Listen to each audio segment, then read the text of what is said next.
ज्यादा जमीन देने का काम किया विद्यालय कॉलेज बनाने में। आपने जानने का प्रयास किया कि हम वही समाज है जो पीसीसीएल से आज भी लड़ रहे हैं, हम वही समाज है जो चांडिल डैम में जमीन दी है आज भी लड़ रहे हैं, हम वही समाज है जो एचईसी में जमीन दी है और आज भी लड़ रहे हैं, हम वही समाज है जो हिंडाल्को में जमीन दी है और आज भी लड़ रहे हैं, हम वही समाज है जो बीसीसीएल को सीसीएल को जमीन दी है और आज भी लड़ रहे हैं।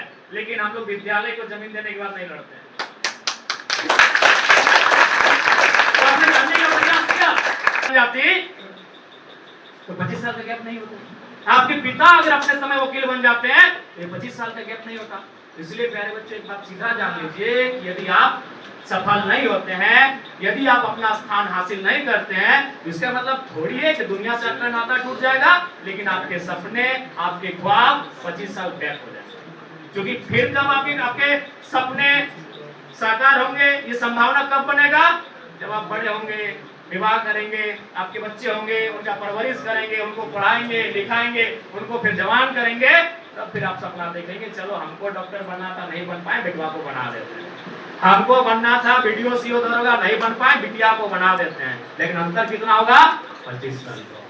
इसलिए इस बात को भी गांठ बांध लीजिए कि आप अगर नहीं कुछ करते हैं, ज्यादा तो कुछ नहीं होगा, 25 साल का जेनरेशन तक के होगा। अभी आपको तय करना है कि उस गैप को नहीं होने देना, ये आपको तय करना है कि इतना बड़ा अंतर नहीं होने देना है। इसलिए आज अंतरिक्ष में सबसे पहले जाने वाले व्यक्ति का क्या नाम है प्यारे बच्चों? अंतरिक्ष की बात कर रहे हैं, एक बार ठीक से चेक कीजिए, यूरी गागरिन है ना। अंतरिक्ष में सबसे पहले जाने वाले शख्स का नाम था यूरी गागरिन। अब मैं आपसे सवाल करता हूं कि दूसरा कौन? चलिए जोर लगा के याद भी हो जाएगा। तीसरा, मैं ईमानदारी से कह रहा हूं, शायद आपके गुरुजनों को भी नहीं मालूम होगा, हमको बिल्कुल नहीं मालूम, एकदम नहीं मालूम। चलिए आप बताइए, चांद में सबसे पहले कौन गया था? Neil Armstrong. दूसरा, तीसरा, सही बोल रहे, हमको भी नहीं मालूम है, आपके गुरुजनों को भी नहीं मालूम।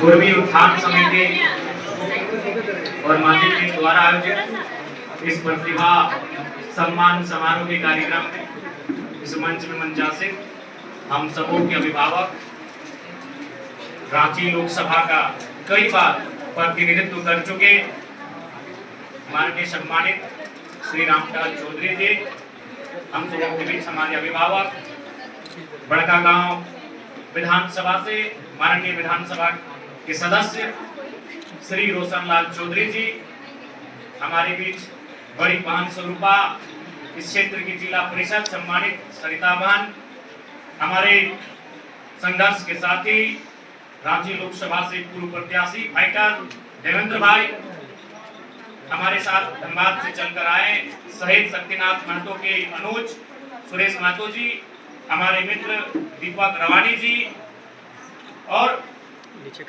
इस समिति के अध्यक्ष, संरक्षक, कोषाध्यक्ष, उपाध्यक्ष समेत जितने भी हमारे अभिभावक हैं, सभी आयु में हमसे बड़े हैं, हमारे अभिभावक समान है। साथ ही साथ हमारी दीदी लोग बैठी हैं बहुत सारी, और विशेषकर हमारे आज के इस कार्यक्रम में जिन्हें हम सम्मानित करने के लिए आए हैं, हमारे विराट भाई भी हैं जो हमारे रांची के साथ साथ वेट लिफ्टर हैं। प्यारे छात्र छात्राओं, आप सभी को जोहार। और सबसे पहले तो आपको शुभकामनाएं कि आपने अपनी जो शुरुआती दौर होता है, आपके जो सपने होते हैं जिन्हें पूरा करने के लिए आप बचपन से प्रयासरत हो जाते हैं, उस दिशा में एक आपने काम किया है कि आप यहाँ पर मैट्रिक हो अथवा इंटर की परीक्षा में आपने सम्मानजनक अंक प्राप्त करने का काम किया। प्यारे बच्चों, एक बात स्पष्ट जान लीजिए कि आज जिस युग में हम जी रहे हैं, आज जिस दौर में हम जी रहे हैं, इस दौर में आपका जमाने के अनुसार चलना अति आवश्यक है। आप जो ये पढ़ाई भी कर रहे हैं, जमाने के अनुसार है। आज हम लोग जितने लोग अपने आप को शिक्षित कह रहे हैं या फिर हम लोग आपको पढ़ा लिखा कह रहे हैं, ये जमाने के अनुसार की पढ़ाई है। आज से 50 साल पहले, 60 साल पहले जब हमारे गांव में स्कूल कॉलेज नहीं थे, हमारे दादा दादी, हमारे नाना नानी जब पढ़ाई नहीं किए थे, तो इसका मतलब ये थोड़ी था कि वे अशिक्षित थे, इसका मतलब ये थोड़ी था कि वे मूर्ख थे या बेवकूफ थे। यानी आज जो हम पढ़ाई कर रहे हैं, ये जमाने के अनुसार की पढ़ाई है। हमारे दादा दादी, हमारे नाना नानी स्कूल कॉलेज नहीं गए थे, लेकिन उन्होंने ढेंकी बनाया था, कूड़ी बनाया था। कूड़ी आप लोग समझते हैं ना, जिसमें बैल के लिए, गाय के लिए हम लोग पानी भरते हैं। आज के समय वो काम कौन करता है? एक पढ़ा लिखा इंजीनियर करता है। वो सब डिजाइन कौन करता है? कोई भी स्ट्रक्चर का डिजाइन कौन करता है? एक इंजीनियर करता है। और उस समय कौन बनाते थे? हमारे दादा बनाते थे, हमारे नाना बनाते थे, जो मैट्रिक को छोड़िए वो पहला क्लास तक नहीं पढ़े। यानी मैं जो आपको कहना चाह रहा हूं, आप जो एजुकेशन हासिल कर रहे हैं, आप जो पढ़ाई हासिल कर रहे हैं, ये आज के अनुसार की शिक्षा है, जिससे आप आज के जमाने में टिक पाएंगे। आज के जमाने में बने रहने के लिए, आज के दौर में टिके रहने के लिए आप ये जो लक्ष्य लेकर निकले हैं, ये आज के दौर में आपके बने रहने के लिए। और सबसे महत्वपूर्ण ये बात रहेगी, ये शिक्षा ही है जो वास्तव में एक इंसान को इंसान बनाती है। हम लोग जब अभी वकील साहब ने, अमरनाथ जी ने परिचय दिया कि हम पीएचडी के स्कॉलर भी हैं, तो जब हम लोग पीएचडी के कोर्स वर्क की क्लास में थे, 6 महीना हम लोग का कोर्स वर्क होता है, तो वहाँ ब्लैक बोर्ड में हमें एक लाइन लिखा गया था कि मैन इज एन एनिमल। लोगों ने बहुत सारा विरोध किया कि सर आप ऐसा कैसे कर सकते हैं कि इंसान एक जानवर होता है। तो उतने बीच में उन्होंने केवल एक शब्द लिखा था, man is a rational animal, यानी जिसमें विवेक हो, जिसमें बुद्धि हो, जिसमें विचार हो, जिसमें सोच हो, जिसमें समझ हो। बाकी इस दुनिया में लाखों प्रकार के जीव जंतु हैं और उसी में हम भी आते हैं, लेकिन हम श्रेष्ठ इसलिए कहलाते हैं क्योंकि हम में समझ है, हम में सोच है, हम में विवेक है कि हम कैसा व्यवहार करेंगे, किसके साथ बातचीत कैसा करेंगे। और ये तभी हो पाता है जब हम शिक्षा को हासिल करते हैं, उसे ग्रहण करते हैं और अपने अंदर उस क्वालिटी को डेवलपमेंट करते हैं। तो इसलिए प्यारे बच्चों, आज के समय में आपका, और सबसे महत्वपूर्ण बात, चूंकि हम लोग गृहस्थ जीवन को भी जीते हैं, बहुत सारे प्यारे बच्चे आप लोग पीछे आवाज कर रहे हैं, मैं आपसे यही कहना चाहूंगा, यदि आपको जिस काम में मन ना लगे उस काम को ना करिए। या तो फिर आप गृहस्थ जीवन में नाता मत रखिए, साधु सन्यासी बन जाइए। उनको ना बैंक में खाता का चिंता होता है, ना परिवार से नाता का चिंता होता है, ना सर के ऊपर छाता का चिंता होता है। अगर आप गृहस्थ जीवन से ताल्लुक रखेंगे तो भैया आज आपको समझना होगा, आज जो लोग आपको कह रहे हैं उन चीजों को समझना होगा, क्योंकि आज आप नहीं समझते हैं, क्योंकि आपका मन अभी चंचल है। हम बुरा भी नहीं मानेंगे, अगर आप पीछे बैठकर हमारी बातों को अनसुना भी करेंगे तो हम बुरा नहीं मानेंगे, क्योंकि कभी हम आपके उम्र में थे और शायद हमारा भी व्यवहार आपके जैसा होगा। वो समय तय करता है कि हम कैसा व्यवहार करेंगे, लेकिन आपको यह तय करना होगा कि आज जो बातें बताई जा रही हैं इसलिए कि आपका बेहतर भविष्य हो, और नहीं तो काम कीजिएगा। बिल्कुल, अगर गृहस्थ जीवन से आपको ताल्लुक रखना है तो आपको चीजों को समझना होगा कि हमको आगे कैसे बढ़ना है। आप जो आज पढ़ने लिखने के लिए आए हैं, आज जो आप यहाँ पर आए प्यारे बच्चों, केवल आप अपने सपनों के लिए नहीं आए। ये सपना महज अगर आपका सपना होता तो हम कहते कि भाई आपको जैसे तय करना है आप तय कीजिए। ये सपना केवल आपका नहीं है, आप, हमें लगता है कि उस माता पिता के अधूरे सपनों के साथ यहाँ तक आए। आपके माता पिता ने अपने, जब वो शायद जवान थे, जब वो कॉलेज जाते थे, और उस समय उन्होंने जिस सपने को बुना था, चुना था, शायद वो पूरा नहीं कर पाए होंगे। हमें लगता है आप जितने लोग हैं सभी किसान परिवार से, मिडिल क्लास फैमिली से ताल्लुक रखते हैं, और हमारे माता पिता ने भी कई प्रकार के सपनों को देखा होगा, लेकिन शायद यहाँ 1-2% बच्चे ही ऐसे हैं जिनके माता पिता ने अपने सपने को हासिल किया होगा। क्या हम गलत बोल रहे हैं? 1-2% बच्चे होंगे जिनके माँ, शायद किसी की माँ टीचर होगी, किसी के पिताजी वकील होंगे, किसी का भाई पुलिस में होगा, लेकिन मैक्सिमम जो बच्चे हैं उनके माता पिता शायद अपने सपनों को हासिल नहीं कर पाए। क्यों नहीं कर पाए? ना उनके माता पिता उनको सहयोग नहीं कर पाए, लेकिन आज आपके माता पिता आपको सहयोग कर रहे हैं, क्योंकि उनको भी मालूम है कि मैंने जो अपना लाइफ को, जीवन को काटा सो काटा, कम से कम हमारे बच्चे जो आएंगे उनका जीवन बेहतर हो। आज सभी कह रहे थे, हमारे अभिभावक जी भी कह रहे थे कि हमारे समाज के लोगों ने सबसे ज्यादा जमीन देने का काम किया विद्यालय कॉलेज बनाने में। आपने जानने का प्रयास किया कि हम वही समाज है जो पीसीसीएल से आज भी लड़ रहे हैं, हम वही समाज है जो चांडिल डैम में जमीन दी है और आज भी लड़ रहे हैं, हम वही समाज है जो एचईसी में जमीन दी है और आज भी लड़ रहे हैं, हम वही समाज है जो हिंडाल्को में जमीन दी है और आज भी लड़ रहे हैं, हम वही समाज है जो बीसीसीएल को, सीसीएल को जमीन दी है और आज भी लड़ रहे हैं, लेकिन हम लोग विद्यालय को जमीन देने के बाद नहीं लड़ते हैं। तो आपने जानने का प्रयास किया, सबसे ज्यादा कल कारखाना भी हम लोग के जमीन में, और हम लोग आज भी लड़ रहे हैं। देखिए, बगल में भैरवी डैम होगा, बगल में केतल सूद का डैम होगा, बगल में कांके का डैम होगा, पता कीजिएगा हमारी जमीनों पर है।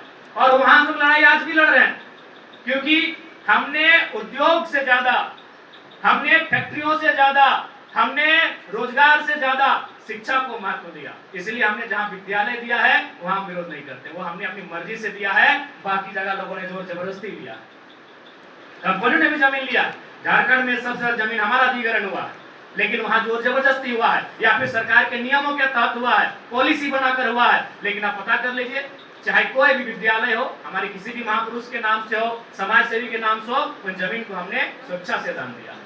क्यों? हमको भी मालूम था, हमारे पूर्वजों को मालूम था कि जमाना बदलेगा, दुनिया बदलेगी और हम एक दिन उस दौर में आएंगे, उस युग में आएंगे जहां शिक्षा महत्वपूर्ण हो जाएगी। इसलिए प्यारे बच्चों, अगर हमारे लोगों ने त्याग किया है आपके पढ़ने लिखने के लिए, तो ये आपका कर्तव्य बनता है कि आपको उस दिशा में जाके सार्थक बनाना होगा।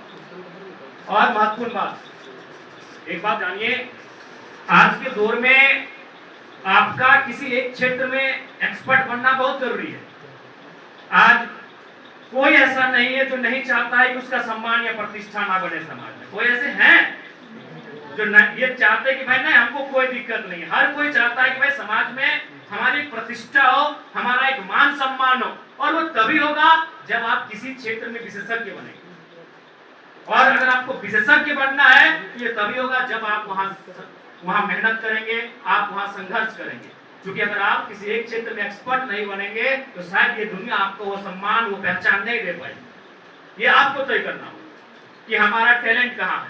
देखिए, यहाँ जितने लोग बैठे हैं, और एक बात ये भी है जान लीजिए, जो आपके घर में बच्चे अच्छा मार्क्स नहीं ले पाए तो उसको ये मत कहिए कि आप टैलेंटेड नहीं है।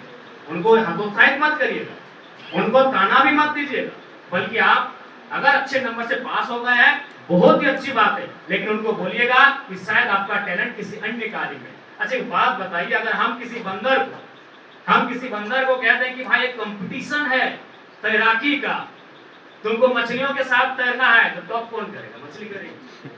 हम मछली को कहते हैं कि एक कंपटीशन है, 1 लाख फर्स्ट प्राइज है, तुमको पेड़ में चढ़ना होगा, टॉप कौन करेगा? बंदर करेगा।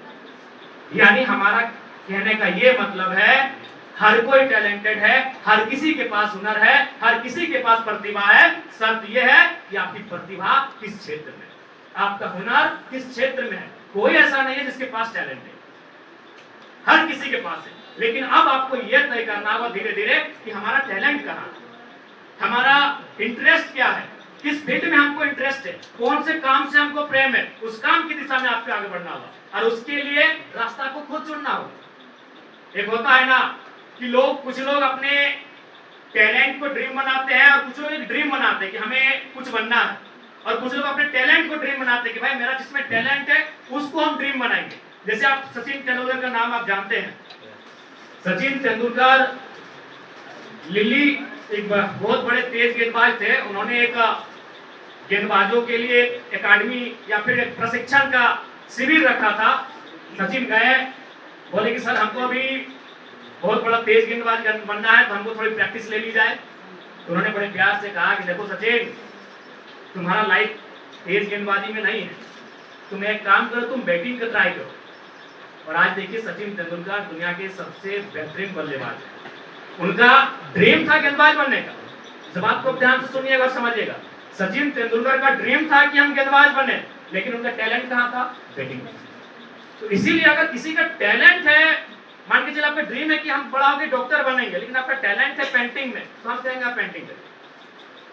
अगर सचिन तेंदुलकर उस दिन मान लीजिए अगर गेंदबाज बन भी जाते हैं, 5 फीट कुछ ही इंच था, इतना पिटाई होता कि सचिन को दुनिया जानती भी।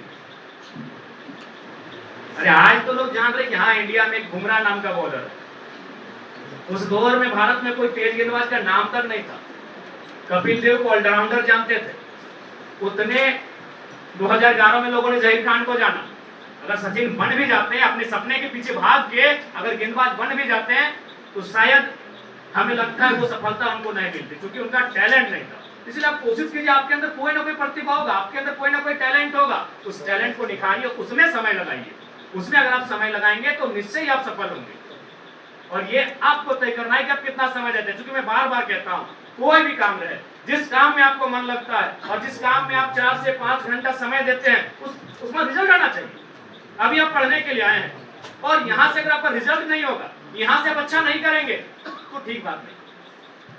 यदि आपको सिंगिंग अच्छा लगता है तो रोज आप कम से कम 4 घंटा का रिवाज कीजिए, प्रैक्टिस कीजिए, लेकिन एक शर्त है कि भाई कम से कम झारखंड में आपके जैसा सिंगर कोई नहीं होना। यदि आपको दौड़ना अच्छा लगता है, रोज 4 घंटा दौड़िए, सुबह मॉर्निंग में, शाम को 2 घंटा, आप रोज 4 से 5 घंटा दौड़िए, लेकिन शर्त है झारखंड में फिर आपके जैसा रनर नहीं होना चाहिए। यदि आपको पेंटिंग अच्छा लगता है, आप रोज 4 घंटा 5 घंटा प्रैक्टिस करिए पेंटिंग का, लेकिन शर्त है आपके जैसा कोई पेंटर नहीं। आप जहां समय लगाएंगे, आप जहां समय देंगे, वहां रिजल्ट आना चाहिए। इस बात को गांठ बांध लीजिए कि आप समय दे रहे हैं, एक महत्वपूर्ण समय दे रहे हैं, अपने जीवन का एक महत्वपूर्ण समय दे रहे हैं। आप बताइए कितने साल से पढ़ाई शुरू करते हैं? 6 साल से। हम लोग इंटर तक मानते हैं। इंटर कब कंप्लीट करते हैं? 17-18 साल में, 16 साल में, यानी 10 से 12 साल आप समय देते हैं।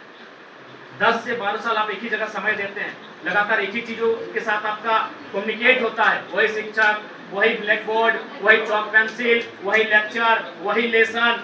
तो भाई आप 10 साल से 12 साल तक लगातार परिश्रम करते हैं, क्यों? वहां से परिणाम होना चाहिए, वहां से परिणाम होना चाहिए। अगर आप वहां से परिणाम नहीं करेंगे तो याद रखिएगा, कम से कम एक जनरेशन का गैप हो जाएगा। मान के चलिए आज आप कुछ नहीं कर पाते हैं, हमने माना कि सपोज आप आज कुछ नहीं कर पा रहे हैं, तो ऐसा थोड़ी है कि आपके सपने खत्म हो जाएंगे, आपके अंदर की इच्छा खत्म हो जाएगी, आपके अंदर का ललक खत्म हो जाएगा। तब आप ये चाहेंगे कि अगर हमने कुछ नहीं किया तो कम से कम हमारे बच्चे कुछ करेंगे। जैसा आपके माता पिता चाहते हैं कि हमने कुछ नहीं किया, हमारे बच्चे कुछ करें, लेकिन कितना गैप हुआ? 25 साल। अगर आपकी माँ अपने समय डॉक्टर बन जाती तो 25 साल का गैप नहीं होता। आपके पिता अगर अपने समय वकील बन जाते हैं तो 25 साल का गैप नहीं होता। इसलिए प्यारे बच्चे एक बात सीधा जान लीजिए कि यदि आप सफल नहीं होते हैं, यदि आप अपना स्थान हासिल नहीं करते हैं, इसका मतलब थोड़ी है कि दुनिया से आपका नाता टूट जाएगा, लेकिन आपके सपने, आपके ख्वाब 25 साल बैक हो जाएंगे। क्योंकि फिर कब आपके सपने साकार होंगे, ये संभावना कब बनेगा? जब आप बड़े होंगे, विवाह करेंगे, आपके बच्चे होंगे, उनका परवरिश करेंगे, उनको पढ़ाएंगे, लिखाएंगे, उनको फिर जवान करेंगे, तब फिर आप सपना देखेंगे चलो हमको डॉक्टर बनना था, नहीं बन पाए, बेटवा को बना देते हैं। हमको बनना था वीडियो सीओ दरोगा, नहीं बन पाए, बिटिया को बना देते हैं। लेकिन अंतर कितना होगा? 25 साल का। इसलिए इस बात को भी गांठ बांध लीजिए कि आप अगर नहीं कुछ करते हैं, ज्यादा तो कुछ नहीं होगा, 25 साल का जनरेशन का गैप होगा।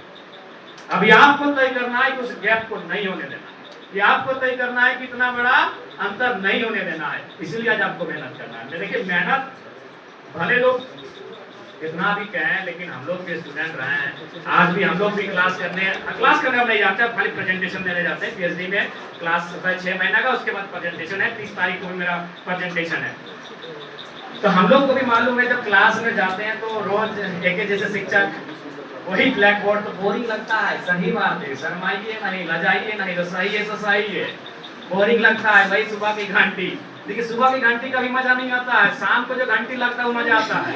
आपका दौड़ दुगना कब होता है? ईमानदारी से बोलिए। जब सुबह प्रेयर की घंटी में आपका दौड़ दुगना होता है, या शाम की घंटी, तो आखिरी घंटी उसमें दुगना होता है? बताइए तो ईमानदारी। शाम की घंटी में कि चलो भैया अब खेलने जाना है, ये सच्चाई है, इससे कोई नाता नहीं तोड़ सकता है। ये सच्चाई है कि नहीं? यानी आसान नहीं है, स्टूडेंट बनना आसान नहीं है, क्योंकि स्टूडेंट बनने के लिए आपको न्यूनतम 10 साल चाहिए, जहां आप एक ही जैसे क्लास में बैठकर एक ही जैसे कपड़े में पहनकर बिता देंगे। सबसे ज्यादा संघर्ष अगर कहीं लगता है तो स्टूडेंट में लगता है। अगर आप अधिकारी है ना, और आज आपको थोड़ा सी भी गर्मी लगाना, तो आप कल बोल के वहाँ AC लगा दीजिएगा। आपको पंखा लगाने में सब लोग सुनते हैं, कहाँ से पाएंगे इतने बच्चों के? कोई स्कूल है। यानी सबसे ज्यादा अगर संघर्ष करना पड़ता है, एक छात्र को करना पड़ता है, तो छात्र को ये समझना होगा कि आपका संघर्ष बेकार नहीं है। तमाम छात्रों को समझना होगा कि उनका ये संघर्ष बेकार नहीं होना चाहिए। मोहम्मद अली कहते थे, जो दुनिया के सबसे बड़े मुक्केबाज थे, कि हमको तो अपना ट्रेनिंग से बड़ा ही एलर्जी होता है, मन करता है कि छोड़ के कहीं मूवी देखने चले जाएं। ये ट्रेनिंग रोज का ट्रेनिंग, ये रोज का प्रैक्टिस हमको ठीक नहीं लगता है, लेकिन हमको मालूम है कि आज अगर इस ट्रेनिंग को हम झेल लिए तो इन फ्यूचर हम चैंपियन की तरह जिए। तो अब ये आपको तय करना है कि इन फ्यूचर अगर चैंपियन की तरह जीना है तो आज की एक ट्रेनिंग जो आपको दी जा रही है, भरकर गर्मी में दी जा रही है, ठंडा में भी मिलेगा और बारिश में भी मिलेगा। इस ट्रेनिंग को झेलने के लिए, इस ट्रेनिंग का सामना करने के लिए आप कितना तैयार हैं? आप कितने तैयार हैं इस ट्रेनिंग के लिए, ये आपको तय करना, क्योंकि दुनिया आपको नहीं बताएगी। देखिए आज इतना किसी के पास समय नहीं है। आपको क्या लगता है कि आपकी माँ सिर्फ आपकी माँ है? क्या लग रहा है? आपके पिताजी सिर्फ आपके पिताजी हैं, आपकी माँ किसी की भाभी है, किसी की बहन है, किसी की चाची है, किसी की मौसी है। दुनिया में आपके लिए आपसे ज्यादा समय कोई नहीं दे पाए। इसलिए इस देश के महान संत विवेकानंद जी ने कहा था कि दिन में एक बार खुद से बात कर लो, दिन में एक बार खुद से बात कर लो, नहीं तो दुनिया के सबसे अच्छे इंसान से मिलने का मौका गवा दो। अपने आप से बात करो कि आज मुझे क्या करना है, आज दिन भर का जो कार्य रहा, मैंने कहाँ गलतियां की, आज मैं जिन जिन लोगों से मिला उनसे मैं क्या क्या सीख रहा और उनसे क्या नहीं भी सीखना है। ऐसा नहीं आप जिनसे लोगों के मिलेंगे उन्होंने सारे काम ठीक ही आपको लगेंगे। ये आपको तय करना होगा कि हमें किस दिशा में जाना है। आज किसी के पास इतना समय नहीं है कि आपके पीछे अपने समय को लगाएंगे। ये आपको ही तय करना होगा कि हमें अपने बेहतर भविष्य का निर्माण कैसे करना है। तो क्या आप इसके लिए तैयार हैं? तैयार हैं? सभी तैयार है ना? उसकी तैयारी आज से ही कर दीजिए, क्योंकि समय कब चला जाता है कोई नहीं जानता है, और आज के दौर में समय इतनी तेजी से जा रहा है कि कोई समझ भी नहीं पा रहा है। इसलिए तैयारी आज से ही शुरू कर दीजिए, क्योंकि इस जगह में, इस जमाने में आपको अपनी एक पहचान बनानी है। और हमेशा सुझाव देता हूँ, मैं हमेशा बच्चों को एक बात कहता हूँ कि किसी भी एक फील्ड में अपने आप को एक्सपर्ट बनाइए, क्योंकि दुनिया आपको नाम, पहचान और सम्मान अगर देगी तो अभी जब आप किसी क्षेत्र के विशेषज्ञ बनोगे। क्या देखिए नंबर 2 को बहुत लोग याद नहीं करते, आप लोग टॉप के तभी याद किए। 1% कोई काम है आपको कहाँ बुलाया है क्या? पता उसका क्या गलती होगा? ऐसा नहीं कि आप उससे बेहतर है, बुरा मत मानिएगा। अगर मान के चलिए हम 80% लाने वाले को सम्मान कर रहे हैं, 79 वाले को नहीं कर रहे हैं, तो क्या 79 वाले से बेहतर है? नहीं। आपने एक रात जो तैयारी किया था, 2 सवाल आपकी भीड़ गए जिसमें 1 नंबर का अंतर हुआ, और वहां क्या काम आया? आपका अभ्यास, वही प्रैक्टिस काम आया। ऐसा थोड़ी है कि सुनीता अगर 80 लाई है, अनिता 79 लाई है, तो सुनीता बहुत अंतर है? नहीं है। अनिता उस रात को सो गई होगी, या फिर उसके सवाल, उसके दिमाग में सवाल नहीं आया होगा, वो सवाल उसके समझ में नहीं आया होगा, क्योंकि उसकी नोट कोचिंग नहीं गई होगी, या फिर उसकी उस क्लास में नहीं होगी। तो इसीलिए नंबर 1 किसी क्षेत्र में आपको बनाना होगा। क्यों बनाना होगा, मैं आपको भी उदाहरण दे रहा हूं। अच्छा बताइए, तो अंतरिक्ष में सबसे पहले कौन गया था? कौन गया था? नहीं, ठीक नहीं, हम सबसे पहले बात कर रहे हैं हिंदुस्तान की बात नहीं। अंतरिक्ष में सबसे पहले जाने वाले व्यक्ति का क्या नाम है प्यारे बच्चों?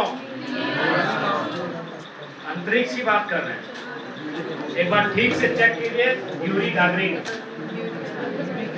है ना? अंतरिक्ष में सबसे पहले जाने वाले शख्स का नाम था यूरी गागरिन। अब मैं आपसे सवाल करता हूं कि दूसरा कौन? चलिए जोर लगा के याद भी हो जाएगा। तीसरा, मैं ईमानदारी से कह रहा हूं, शायद आपके गुरुजनों को भी नहीं मालूम होगा, हमको बिल्कुल नहीं मालूम, एकदम नहीं मालूम।